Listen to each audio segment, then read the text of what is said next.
Welcome friends, welcome back to the kitchen. Today we're going to do a super simple dinner dish that is that's really easy, very quick to get onto the dinner table. And we're going to use our version of a hot guts or a Texas hot guts sausage that we made in another episode. And one of the beauties of this recipe is that you can come home from work and pull this sausage out of the freezer and it doesn't have to be fully thawed.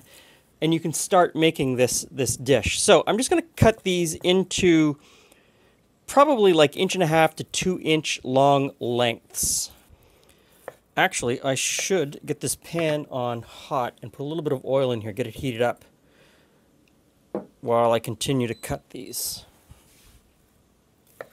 Okay, the pan is hot and the sausage is cut up. So we're going to put that in and we're going to saute it until it's about 3/4 of the way cooked through.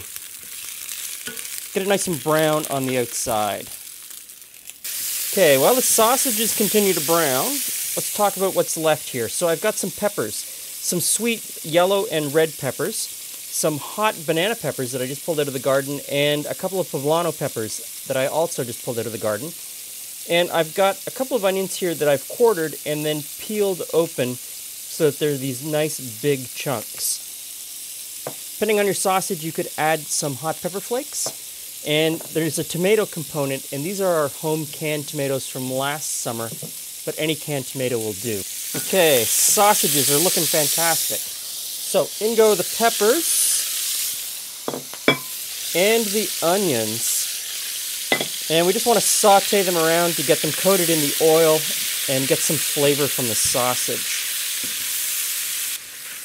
Now, of course, you don't have to add the tomatoes if you don't want to.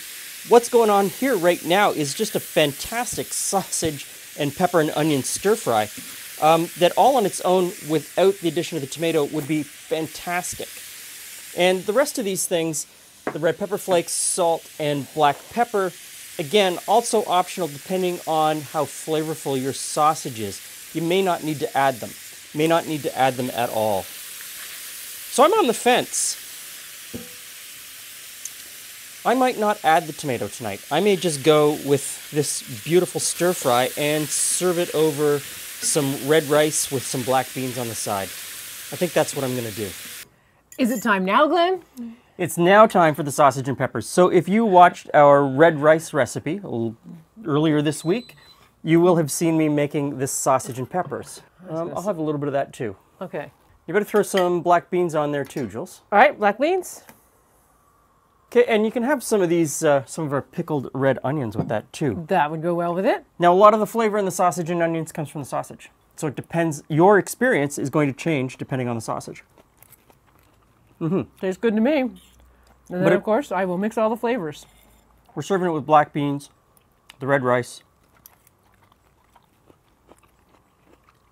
That goes really well together. I'm in. And this hot gut sausage, I think, is going to be fantastic with it. It is good sausage. So this is really good as a meal. So check out the red rice recipe, the pickled red onion recipe, and the hot gut sausage recipe, and you can make all of this at home yourself. Thanks for stopping by. See you again soon.